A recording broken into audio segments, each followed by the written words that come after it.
Hi Vine community, it's Mike, Vinyl Spiral here, and today's video is a response to a thread from Rob Walker, the 10 greatest British bands. So what I've decided to do is, rather than decide objectively which are the greatest bands that Britain has ever produced, I've gone with the bands that have given me the most pleasure over the years. So I'll start with these guys, Slade. Now, the reason I've gone for Slade is that when I was first getting into music in the early 1970s, Slade were the kings of the singles charts, and that was in the days when the singles chart actually meant something. I can remember every Tuesday lunchtime at school, we'd be huddled round a transistor radio, wanting to hear the latest chart rundown and hoping that Slade were going to be at number one. And if they weren't, it had to be T-Rex or Sweet or one of the other bands. But Slade are just one of those bands, and they've stayed with me for years. Guys can't spell, obviously, but they're real rockers, and they're still going. Some of them absolutely brilliant. So that's my number 10, Slade. Next off the rank, number 9, I've gone for Yes, and again, in the early 70s, I was very much into prog rock. And there seemed to be a distinction between bands that had great albums and bands that had great singles. Whereas Slade were a great singles band, Yes were a great albums band. And there's a bit of a caveat here with Yes. This is Styles from Topographic Ocean, of course. I don't think Yes are anywhere near the band that they used to be. I would say that up until 1974 and Relay, they were a great band. Maybe Going for the One was okay, even though the cover was absolutely atrocious. But, I was really into prog rock, and Yes were my go-to prog band. So that's number 9, and it's Yes. So number 8, moving into the late 70s, and it's these guys, Wire. Great punk band. This is their 2020 album called 1020, and it just shows that they've still got it. That they've been producing albums for years and years. I mean, Pink Flag was an absolutely brilliant debut album, and this one is great also. So, for that reason, Wire, for their longevity and the fact that they give me a lot of pleasure. They're in my top 10, and they're at number 8. Number 7, another band from the early 80s, I suppose, and that's Cure. This is their second album, is that 17 Seconds? It's got Reflection, Play for Today, A Forest, Final Sound, called 17 Seconds, the title track. Again, Robert Smith and the boys, they've been going for years and years. I don't think they're quite the band that they used to be, but they produced some brilliant albums over the years. I still play their stuff on a regular basis, so The Cure, they're in my list. Where are mine? Number six. Now, this band only produced 2 albums, but what brilliant albums they were, and it's Joy Division. So it's Closer and Unknown Pleasures. 2 absolutely brilliant albums. They were my favourite band at one point. Joy Division were the band. I carried on, and I mean, if you include New Order as well as a continuation, then these guys have got a great back catalogue. But just taking these 2 albums, and also 2 brilliant singles, Love Will Tear Us Apart and the absolutely brilliant Transmission that New Order still play live, to this day. So for that reason, Joy Division are in my list at number 6. So Number 5, is it? Yes, number 5. Here we go.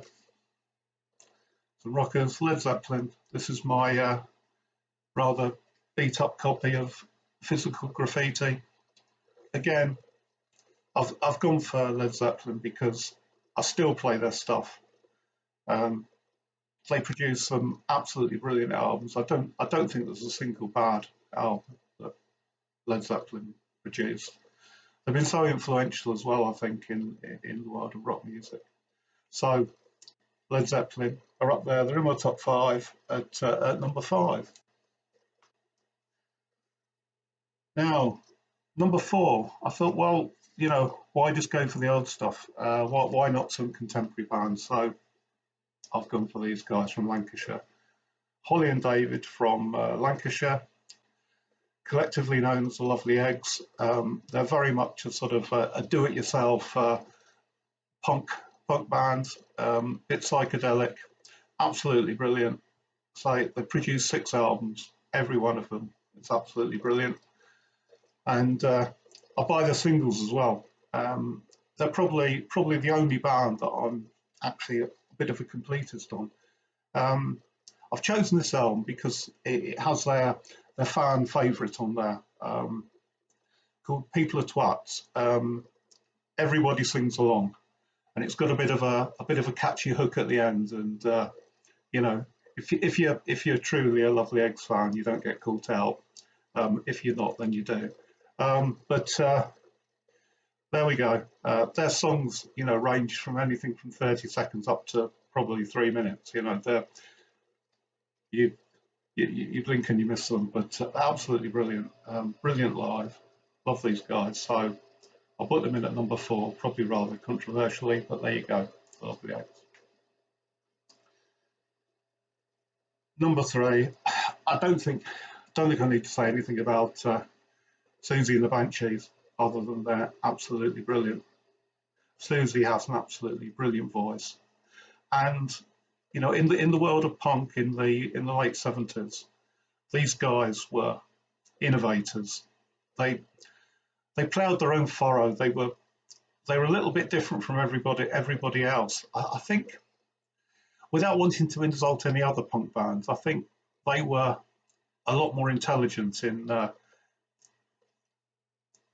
songwriting. And this is, as you say, Kiss in the Dream House, and absolutely love them. And so there you go, Susie and the Banshees at number 3. Number 2, and it's this band, St. Etienne. So Sarah Cracknell, Pete Wiggs, and Bob Stanley. Again, this is their album Tiger Bay. I put them so high up because I just play their stuff so often. Particularly Words and Music, I think, is my favourite album by them. Obviously, Foxbase Alpha, their debut, is the one that people have really heard of, or maybe the second album, So Tough. But there you go. This is Tiger Bay. Saint Etienne, I still love them. Having said that, I think their latest album from 2021 or maybe 2022, can't remember now, wasn't quite up to it, I think. But nevertheless, Saint Etienne, I think they're really great. But all of these, the order is quite arbitrary, really. They're bands I love, and there are other bands that I could put in there. So who's number 1? Well, you can't really talk about British bands, without mentioning the band that probably the greatest of them all. They were dominant throughout the 60s, broke up in 1970, and people still talk to them today. So for that reason, it's these guys: Dirk, Nasty, Stig, and Barry, the Rattlers. They've had their imitators, but nobody comes close to the Rattlers, and no wonder they have so many fans worldwide. This is a bit of a compilation, really. So there's the covers of a few of their albums there. Tragical History Tour, Sergeant Rutter's Darts Club Band, Let It Rot, and Meet the Rattlers. And, you know, they're absolutely brilliant. And of course, they have the best left-hand bass guitarist in the world, as everybody knows. So that's this undoubtedly, you know, the Rattlers are undoubtedly the #1 British band ever, and I would defy anyone to dispute that. So with that, I'll say goodbye, and I'd like to hear your comments. Bye.